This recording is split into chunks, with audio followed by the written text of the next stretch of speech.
Hello guys, welcome back to another video. Of course ఏదో గుర్తొచ్చినప్పుడు ఛానల్లో videos పెడతాను, అది వేరే విషయం అనుకోండి. సో ఈ వీడియో మొత్తం ఏంటంటే, మేము గాంధీనగర్ ప్రజెంట్ మా సొసైటీలో ఉన్నాం. సొసైటీలో ఉన్నాం. ఇక్కడ నుంచి మేము ద్వారకా ప్లాన్ చేసుకున్నాం. అండ్ మనకి కాకినాడ టు హైదరాబాద్ 12 అవర్స్ ఎలా అయితే తీసుకుంటుందో, గాంధీనగర్ టు ద్వారకా వెళ్ళడానికి కూడా 12 అవర్స్ ఆల్మోస్ట్ అలాగే తీసుకుంటుంది. ప్రెజెంట్ యాక్చువల్గా ఇట్స్ ర్యాండమ్ ప్లాన్ అనమాట. మాకు ఇలా ప్లాన్ చేసుకుని అప్పుడు వెళ్దాం ఇప్పుడు వెళ్దాం అని ఏం లేదు. సడన్గా ఫ్రెండ్ అడిగాడు వెళ్దామా అని. పద చలో అన్నాం. సో ఇప్పటికిప్పుడు ప్లాన్ చేసుకోవడం వల్ల మాకు ట్రైన్స్ అయితే దొరకలేదు, but bus facilities available. So మేము బస్ బుక్ చేసుకున్నాం, ఏసీ స్లీపర్. మా సొసైటీ నుంచి 1 కిలోమీటర్ దూరంలో బస్ స్టాప్ ఉంది. సో ఈ వీడియో మొత్తం ఏంటంటే, మేము మా బస్ ఎక్కడైతే స్టాప్ చేశారు, లైక్ మా బస్ ఏంటి, ద్వారకాలో మేము ఎక్కడ స్టే చేసాం, ఒకవేళ స్టే చేసి ఉంటే మా ప్లాన్ ఏంటంటే స్టే చేద్దామని కాదు, ద్వారకాలో మొత్తం లైక్ మార్నింగ్ ఒక రూమ్ తీసుకొని ఫ్రెష్ అయిపోయి అక్కడి నుంచి అలా ద్వారకా ఎక్స్ప్లోర్ చేద్దామని. సో ఈ వీడియో మొత్తం మేము ద్వారకా ఎలా ఎక్స్ప్లోర్ చేసాం ఏంటనే దాన్ని బట్టి పార్ట్స్ అండ్ పార్ట్స్గా ఉంటుంది. ఎక్కడైతే వీడియో తీయగలనో అక్కడ వీడియో తీసి మీకు అప్లోడ్ చేస్తా. See you.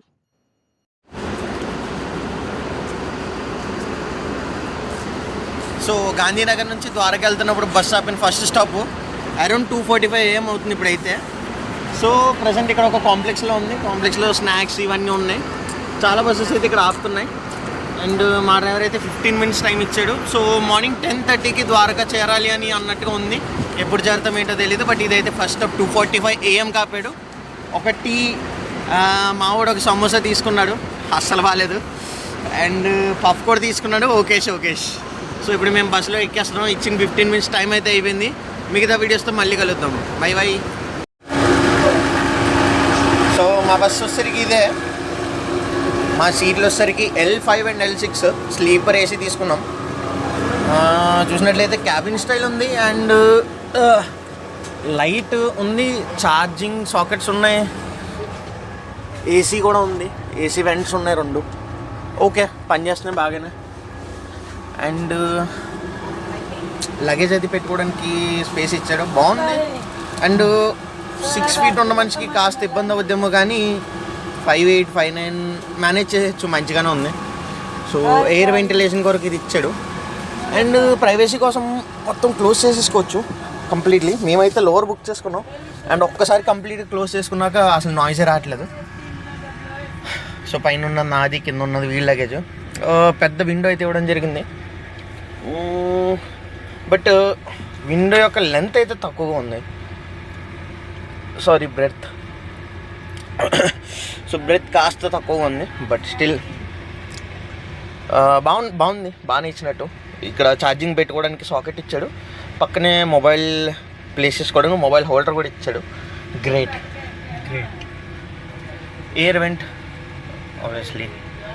సో ఓవరాల్ అయితే కుదుపులు అవి కూడా అంతగా లేవు. సో బాగానే ఉంది అంతా. ఇంకా మా 2:45 అవుతున్నా కూడా పడుకోకుండా ఫోన్ చూస్తున్నాడు. రేపు ఇంక మరి ఏం తిరుగుతాం ఏంటో నాకు అర్థం కావట్లేదు. Okay, see with the next blog. 40 రూపాయలు ఇచ్చి సమోసా కొనుక్కున్నాడు. సమోసా కొన్నాక నాలుగంతా పాడైపోయిందని మళ్ళీ 10 రూపాయలు చిప్స్ అయితే ఇప్పుడు తింటున్నాడు. అంత ఘోరంగా ఉంది సమోసా అండ్ పఫ్ అయితే. టేస్ట్ అయితే అసలు బాగా. ఇంకేం చేస్తాం, అది ఒకటే స్టాప్. అండ్ 2:45కి స్నాక్స్ సర్వ్ చేసేది ఒకటే స్టేషను. సో ఇంకా ఏం పెడితే తినాల్సిందే. నేనైతే మంచిగా టీ తాగా. అఫ్కోర్స్ టీలో పాలు కంటే నీళ్ళు ఎక్కువ ఉన్నాయి, అది వేరే విషయం అనుకోండి. అండ్ చెప్తూ ఒకటి చెప్పడం మర్చిపోయాను, ఏంటంటే కాస్త ఈ యొక్క బెడ్ గురించి లేదా మ్యాటర్స్ గురించి. కాస్త డస్టీగా అయితే ఉంది, బట్ మరీ అంత దారుణంగా అయితే లేదు.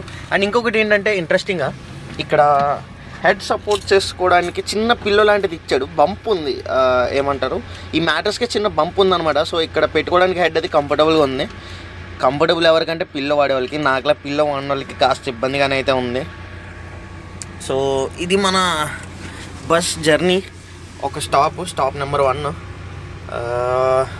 అరౌండ్ నాకు తెలిసి 3కి ఎప్పుడో తీస్తాడనుకుంటా బస్ ఇక్కడి నుంచి. అంతవరకు బై. హలో గైస్, మేమైతే ద్వారకా రీచ్ అయిపోయాం. ద్వారకా రీచ్ అయిపోయాక టెంపుల్కి చాలా దగ్గరలోనే ఇక్కడ ఒక ధర్మశాల ఉంది. సో మేము ఎక్కువ స్టే చేయాలనుకోవట్లేదు కాబట్టి ధర్మశాలలోకి వెళ్ళి అడిగి జస్ట్ ఒక బాతింగ్ పర్పస్ కోసం అడిగాము. సో యాక్చువల్గా అక్కడ వీడియో తీయడానికి అలౌ చేయట్లేదు. ప్రజెంట్ నేను రూమ్ లోపలికి వచ్చేసి వీడియో తీస్తున్నా. ఎందుకంటే ధర్మశాల అనేది బేసిక్గా ఒక లీస్ట్ అమౌంట్ మంచి ఫ్రీ సర్వీస్ ఇవ్వడానికో చేయాలి. బట్ వీళ్ళు ఏంటంటే దాన్ని మిస్యూజ్ చేసి ఇలా ఎక్కువ డబ్బులు అది ఛార్జ్ చేస్తున్నారు. మేము స్నానానికి వాటికి అంటే ఒక్కొక్కరు 100 తీసుకున్నారు. బట్ ఏం చేస్తాం, తప్పదు. ఏ హోటల్లో అడుగుతున్న స్నానానికి, లేకపోతే ఒక 6 అవర్స్కి రూమ్ అయితే ఇవ్వట్లే, కంప్లీట్ డే తీసుకోవాల్సి వస్తుంది. బట్ స్టిల్ 100కి మాకు ఈ రూమ్ ఇచ్చారు. ఒక లైట్ ఎల్ఈడి బల్బ్ కూడా ఉంది, ఫ్యాన్ కూడా ఉంది. బట్ ఇది మాత్రం చాలా చాలా చాలా పాతది. మేము జస్ట్ ఇక్కడ పడుకోవడానికి వాటికి ఏం లేం కాబట్టి జస్ట్ లగేజ్ అక్కడ పెట్టేసాం. వాష్రూమ్లో స్నానం మా ఫ్రెండ్ వెళ్ళాడు.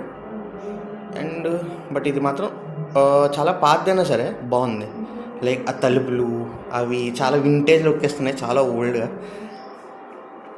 ధర్మశాల కూడా మేబీ కొద్దిగా చూసున్నా కూడా తెలిసిపోద్ది చాలా ఓల్డ్ బిల్డింగ్ అని.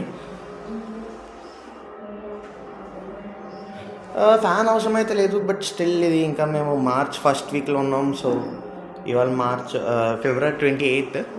స్టిల్ వేడైతే అంతగా లేదు అండ్ ఫ్యాన్ అవసరం కూడా లేదు, చల్లగానే ఉంది.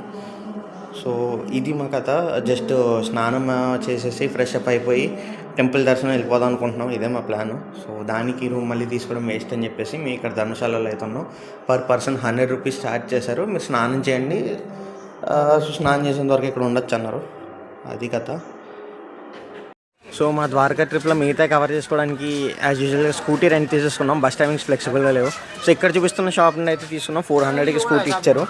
అరౌండ్ 9:30-10 టైం కల్లా ఇచ్చేయాలి రిటర్న్ అని చెప్పేసి అన్నాడు. బట్ సో స్కూటీ చూస్తే ఎలా ఉంది, దుమ్ము పట్టేసి ఎక్కడో తెచ్చినట్టు.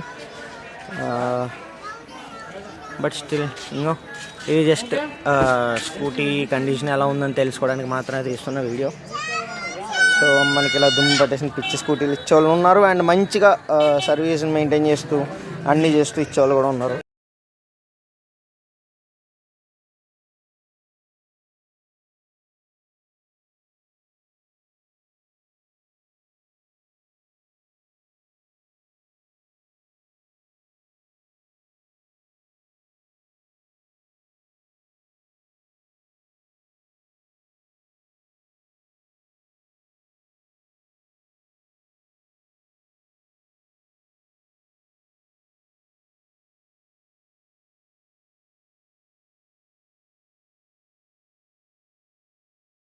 హలో గాయ్స్, ద్వారకా దర్శనం అయితే అయిపోయింది.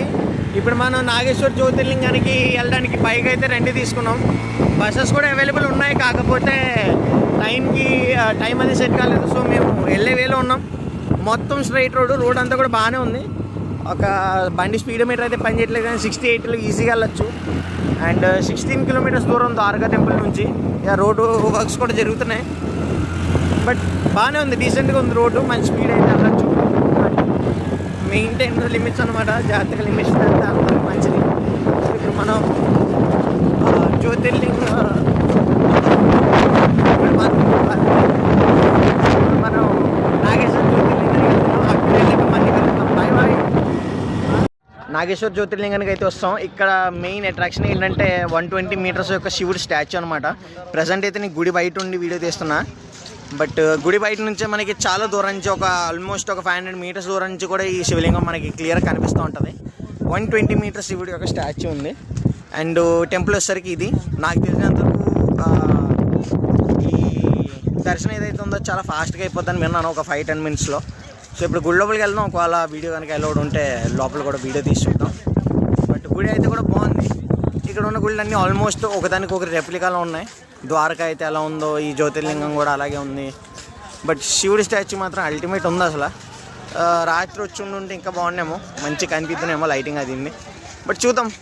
నాగేశ్వర జ్యోతిర్లింగం లోపల ఇది. యాక్చువల్గా కెమెరాస్ మొబైల్స్ అలౌడ్ కాదని చెప్పి అంటున్నారు. బట్ స్టిల్ ఎవరి దగ్గర లేరు, సో రికార్డ్ చేస్తున్నాను. బట్ చాలా బాగుంది ఇంటీరియర్ అయితే. ఇంకా రీఎనోవేషన్ ఉన్నట్టుంది, పెయింటింగ్ అంతా జరుగుతున్నట్టుంది. కానీ చాలా చాలా అయితే బాగుంది ఇంటీరియర్ చూడడానికి. రష్ అయితే చాలా ఉంది. బట్ స్టిల్ ఒక 15 మినిట్స్లో మొత్తం లైన్ అంతా క్లియర్ అయిపోయింది. మేము ఇంకా లైన్లో ఉన్నాం దర్శనానికి. బట్ ఇది మధ్యాహ్నం అయినా సరే మంచి బ్రైట్గా తల మెరిసిపోతుంది. అండ్ మీకు అక్కడ చూసినట్లయితే చిన్న మానిటర్ ఉంది, అక్కడ ఏం జరుగుతుందో లైవ్గా చూపించడానికి. మనకి శివలింగం ఎప్పుడు కవర్ అయిపోయి ఉంటుంది. సో తొడుగు తగిలిస్తారు కదా, సో తొడుగు ఉంది సిల్వర్ది. ఇదైతే కూడా మేము లైన్లో ఉన్నాం, మీరు చూడండి. ఓకే, మీరు మొబైల్ ఫోన్స్ ఎలా కూడా ఏమో అందరూ వీడియో తీసుకుంటున్నారు. లైన్ కూడా ఓకే, మంచి ఫాస్ట్గానే కదులుతుంది.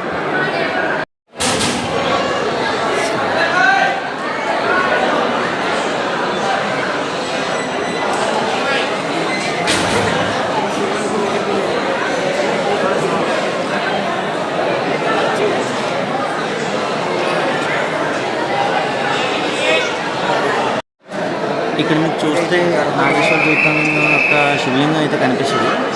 ఆల్రెడీ శివుడి విగ్రహం అయితే కనిపిస్తుంది అనుకోండి, దానిపైన వెండి కవచం అయితే వేసేసారు. బట్ స్టిల్ రికార్డింగ్ అయితే అలా చేశారు, అది ఒక మంచి థింగ్ అని చెప్పుకోవాలి. సో ఇది మన నాగేశ్వర జ్యోతిర్లింగంలో మెయిన్ గర్భగృహంలో ఉన్న శివుడు యొక్క విగ్రహం. సో ఇది యాక్చువల్గా మెయిన్ టెంపుల్ అనమాట. ఇందాక చూపించాను కదా లోపల ఉండేది. మెయిన్ టెంపుల్కి క్వైట్ ఆపోజిట్గా అంటే బ్యాక్ సైడ్ చెట్టు ఉంది. అది ఏ చెట్టు మనకైతే లేదు, నన్ను అడగండి. సో దాని వెనకాల చిన్న కోనేరులా ఉంది. యాక్చువల్ సమ్మర్ అయితే బేసిక్గా ఎండిపోద్దని విన్నాను, బట్ స్టిల్ బాగానే ఉంది, మంచిగా నీళ్ళు అవి ఫ్లోతో అంతా బాగానే ఉంది. కాస్త ఇక్కడ దగ్గరలో చెత్త చేస్తారు, బట్ స్టిల్ దూరం అంతా చూసినట్లయితే మంచిగా నీట్గానే ఉంది. చేపలు కూడా బతుకుతున్నాను నేను. ఏం లేదు, జస్ట్ కోనేరు చూడడానికి కాస్త ఒక 5 నిమిషాలు ఉంటే చల్లగా గాలేస్తుంది, అంత మించి ఏం లేదు. ఇక్కడ నుంచి 23 కిలోమీటర్స్ దూరంలో బేట్ ద్వారకా ఉంది. అండ్ అక్కడ మనం చూసిన స్టాచ్యూ, ఆ మెయిన్ ఆలయానికి పక్కనే శనిదేవుడు ఆలయం ఉంది. దాని వీడియో మీకు ఇప్పుడు చూపిస్తున్నాను.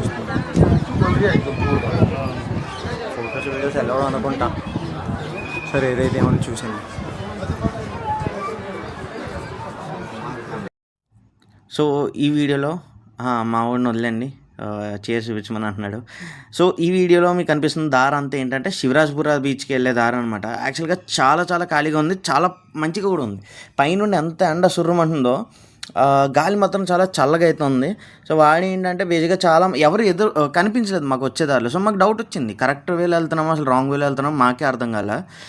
బట్ తర్వాత మాకు తెలిసింది ఏంటంటే బేసిక్గా అందరూ బేట్ ద్వారకాకి వెళ్ళి అక్కడి నుంచి బీచ్కి వస్తారంట. బట్ మావాడు పంజాబ్ నుంచి వచ్చాడు కదా, వాడికి బీచ్లు ఇవన్నీ అక్కడ పెద్ద ఎక్కువ చూడలేదు, మనం అంటే చాలా చూసాం బీచ్లు. సో వాడు ఏంటంటే ఫస్ట్ శివరాజ్పుర బీచ్కి వెళ్ళి తర్వాత బేట్ ద్వారకాకి వెళ్దామని అన్నాడు. సో ఇది బీచ్కి వెళ్ళే దారి. ఇక్కడ నుంచి మేము బీచ్లో వీడియో కంటిన్యూ చేస్తాం. హలో గైస్, ఇప్పుడు మనం నందీశ్వర ఆలయం ఉంది కదా, నందీశ్వర ఆలయం నుంచి బేట్ ద్వారకా వెళ్ళే దారిలో ఈ బీచ్ అయితే ఉంది. ఇంకా మావాడు ఆల్రెడీ ప్రిపేర్డ్గా వచ్చాడు, ఫుల్ ప్రిపేర్డ్గా షార్ట్ వేసుకు వచ్చాడు. నన్ను కూడా రమ్మంటున్నాడు, కానీ ఆబ్వియస్లీ నేను లెస్ లగేజ్ మోర్ కంఫర్ట్ అనే ఇది పాటించి ఏమంటారు, నేను ఎక్కువ లగేజ్ అయితే తీసుకురాలే. సో నేను ప్రిపేర్డ్గా అయితే లేను.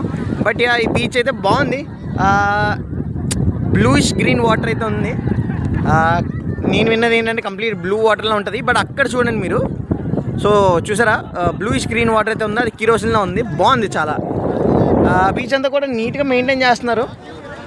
అండ్ వాటర్ యాక్టివిటీస్ కూడా ఉన్నాయి. బట్ వాటర్ యాక్టివిటీస్ మన షిప్లో ఎన్నిసార్లు ఎక్కలేదు. ఇవన్నీ మనకు కొత్త కాదు, మనకి బీచే కొత్త కాదు అసలు. సో షోర్ అయితే చాలా క్లియర్గా వేవ్స్ లేకుండా చాలా చిన్ని టైనీ వేవ్స్ ఉన్నది. అదిగోండి బీచ్ అంటే ఉండాల్సింది ఒక లైట్ హౌస్, అది అక్కడ లైట్ హౌస్ ఉంది. అండ్ ఇక్కడ చెట్లు కూడా చాలా ఉన్నాయి. చాలా బీచ్లు మనకు కనిపించవు, బట్ ఇక్కడ చెట్లు కూడా చాలా ఉన్నాయి. అండ్ శాండ్ విషయానికి వస్తే కొంచెం దూరంలో శాండ్ అంటే వైట్గా ఉంది. మనకి బేసిక్గా శాండ్ వచ్చేసరికి బ్రౌన్గా ఉంటుంది కదా, బ్రౌన్ బ్లాండిష్. బట్ ఇక్కడ శాండ్ వచ్చేసరికి కొంచెం వైట్గా ప్యూర్గా ఉంది. ఇక్కడ కాస్త బాడీగా అయితే ఉంది, కొంచెం ముందుకెళ్తే నీట్గా ఉంటుంది.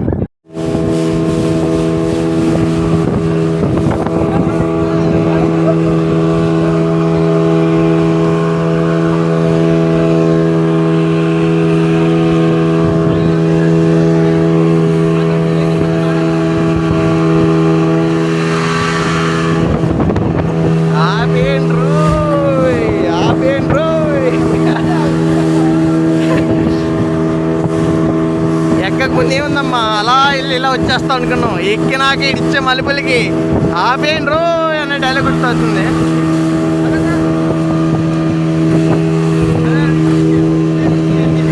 బట్ ఏదైనా సరే స్పీడ్ బోటింగ్ అయితే వచ్చాం, బాగుంది. మొత్తం లోపలికంటే తీసుకెళ్తున్నాడు. ఏమన్నా స్పీడ్ తీసుకెళ్తున్నారు అసలు, బాబోయ్ అమ్మ బాబోయ్, ఎంత బెండ్ అవుతుందో చూడండి. ఆల్మోస్ట్ అలా అలా అలా అలా ఫుల్ బెండ్ అయిపోతున్నాం.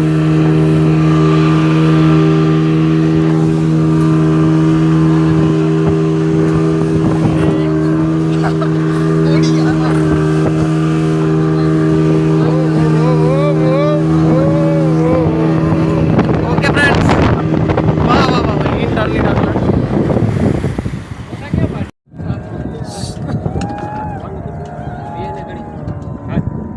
ఏంటండి फोटो मारू मग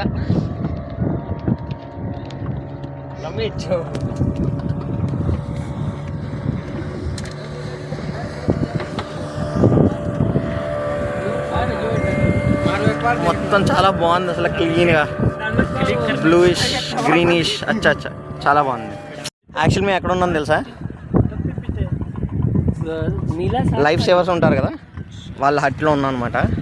బేసిక్గా ఏంటంటే ఫస్ట్ అలౌ చేయలేదు, అందరికీ పర్మిషన్ లేదని చెప్పారు. బట్ మేము చాలా దూరం నుంచి వచ్చామంటే సరే ఏం పర్లేదు తొందరగా వచ్చి ఫొటోస్ వీడియోస్ అయితే వీడియో తీసుకోమన్నారు. మొత్తం మీద లక్కీగా ఈ లైఫ్ సేవర్ హట్కి అయితే వచ్చాం. ఇక్కడ కూడా కొన్ని ఫోటోలు అద్భుతంగా తీసుకున్నాం. వీళ్ళే మమ్మల్ని అలౌ చేశారు. చాలా బాగుంది యాక్చువల్గా. ఎక్కడి నుంచి వ్యూ మాత్రం సూపర్, అసలు గాలి వ్యూ అంతా చాలా బాగుంది. సో బేట్ ద్వారకాకి వెళ్తున్నాం మేము. ఆల్రెడీ శివరాజ్పుర బీచ్ చూపించాం కదా మీకు, అక్కడ నుంచి బేట్ ద్వారకాకి వెళ్తున్నాం. ఇదే సుదర్శన్ సేతు హ్యాంగింగ్ బ్రిడ్జ్ అనమాట. సో ఇది ఏంటంటే హ్యాంగింగ్ బ్రిడ్జ్ కాస్త టిల్ట్గా ఉంటాయి. హైదరాబాద్లో ఎలా అయితే హ్యాంగింగ్ బ్రిడ్జ్లు ఉన్నాయో ఇక్కడ రెండట్లీ కనెక్ట్ చేయడానికి ఇదివరకు ఓన్లీ బోట్ వే ఉండేది. బట్ ఇప్పుడు ఏంటంటే మొత్తం ఒక హైవేలో కట్టేసారు మంచిగా సుదర్శన్ సేతు అని చెప్పేసి. ఇక్కడ మీకు ఏదైతే లెఫ్ట్ అండ్ రైట్ కనిపిస్తుందో కూడా మొత్తం అంతా కూడా సముద్రమే. చూడండి మీకు బాగా కనిపిస్తుంది ఇక్కడ తులసిలో చదివి. సో ఇక్కడ ఏంటంటే ఇదివరకు ఆ మూల నుంచి ఈ చివరి వరకు రీచ్ అవ్వడానికి బోట్స్ అయితే వాడేవారు. బట్ ఇప్పుడు ఆ అవసరం లేకుండా పోయింది. ఎందుకంటే ఇప్పుడు చూసారా సుదర్శన్ సేతు మంచిగా ఆర్చ్ తోడ బెండ్ అయి ఉంటుంది చిన్నగా. సో ఒక నిమిషం మీకు మళ్ళీ అటు అటు సైడ్ నుండి ఇటు సైడ్ వస్తున్నప్పుడు ఈ పేమెంట్ దూకాల్సి వచ్చింది. సో దూకుతూ ఫోన్ కింద అడిపోయింది. అది వేరే విషయం అనుకోండి, నీళ్ళల్లో పడకుండా చాలు. సో బోట్ ఛార్జ్ అయితే 2000 ఎంత తీసుకున్నారంట. ఇదివరకు 200 ఎంత తీసుకున్నారని విన్నాను. బట్ ఇప్పుడు కూడా మాకైతే వెహికల్ ఉంది. సో ఇంకా మేము బోట్ అది తీసుకుందాం అనుకోవట్లేదు. వీడికి ఏదో ఫోటో కావాలన్నా ఇంకా అందుకని ఇటు సైడ్ వచ్చి ఆగి దిగాల్సి వచ్చింది. సో అది మొత్తం ద్వారకా అనమాట. మనకి అటు సైడ్ ఏదైతే కనిపిస్తుందో బేట్ ద్వారకా ఐలాండ్. మొత్తం 3 సైడ్లు కూడా వాటర్తో ఉంటుంది. ఒక సైడ్ మాత్రం రోడ్ ఉంటుంది. ఇటు సైడ్ వచ్చేసరికి మనకి శివరాజ్పుర బీచ్, ద్వారకా, అక్కడ అటు సైడ్ నుంచి అలా వెళ్ళిపోతే ఒక పోర్ట్ వచ్చేస్తుంది. మొత్తం ప్లాన్స్ అన్నీ బాగా మెయింటైన్ చేశారు. లైట్స్ అవి కూడా ఉన్నాయి. మేబీ వచ్చేటప్పుడు మనకి నైట్ వ్యూ కనిపిస్తుందేమో చూద్దాం. సో ఓకే, మిమ్మల్ని అయితే మళ్ళీ కలుస్తా.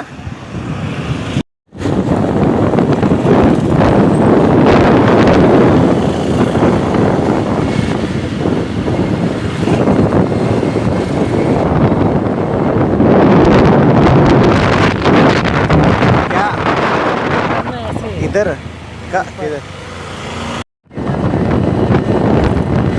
సుదర్శన్ సేతు ఇంకా క్రాస్ చేస్తున్నాం. చూసారా మొత్తం స్కై బ్లూగా ఉంది, కింద ఓషన్ మొత్తం అంతా చాలా బాగుంది. యాక్చువల్గా రాత్రి అంత బాగుంటుందో చూడాలి. రాత్రి వ్యూ అయితే కనిపించారు కదా ఎంత బాగుంది. చాలామంది ఫొటోస్ అయితే తీసుకుంటున్నారు. హ్యాంగింగ్ బ్రిడ్జ్లో కట్టారు. ఇక్కడైతే చాలా రష్గా కూడా ఉంది. అందరూ ఫోటోలు వీడియోలు తీసుకోవడమే.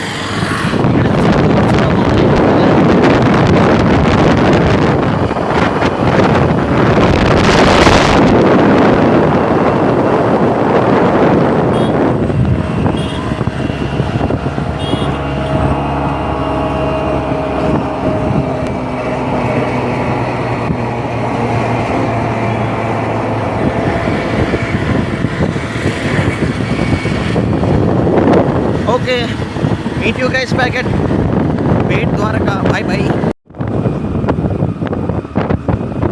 Sudarshan Setu bridge night view అన్నాను కదా, చూసారా అంత ఎక్సలెంట్గా ఉంది అసలు.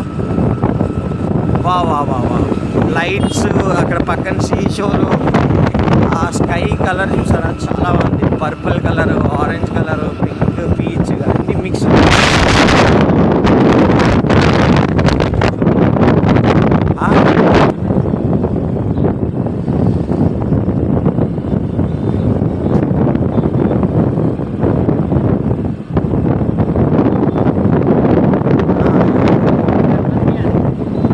बंद करूं मैं? बनानी चाहिए. ठीक है.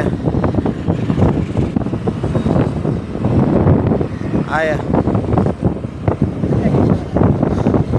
అసలు మొత్తం సూపర్ అసలు. చూసారా కలర్స్, ఏదో ఒక పెయింటింగ్ వేసినట్టు ఉంది ఇదంతా.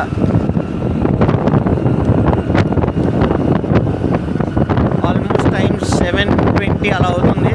బట్ స్టిల్ ఇంకా సన్సెట్ కాలే, అంటే సన్సెట్ అయింది బట్ ఆ లైటింగ్ అయితే వావ్, నిజంగా పెయింటింగ్ వేసినట్టు ఉంది అద్భుతంగా. చూసారా స్కై మొత్తం ఎన్ని కలర్స్ కనిపిస్తుందో బ్యూటిఫుల్గా.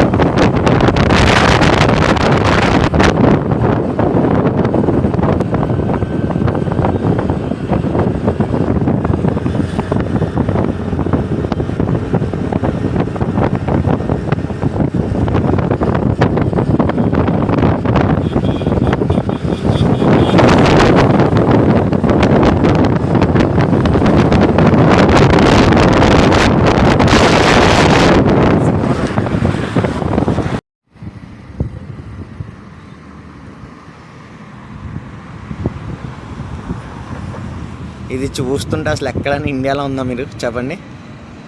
ఎంత బాగుందో క్లైమేట్ అయినా, వెదర్ అవనివ్వండి, సీ షోరు మంచిగా మెయింటైన్ చేశారు దీన్ని అయితే అసలు.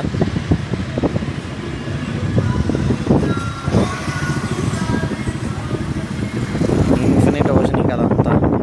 మనం సుదర్శన్ సేతు మీద ఉన్నాం. ఇది కూడా చూసారు, చాలా బాగా కన్స్ట్రక్ట్ చేశారు యాక్చువల్గా.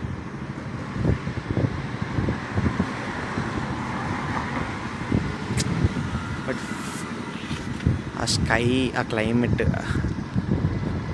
అసలు హైలైట్.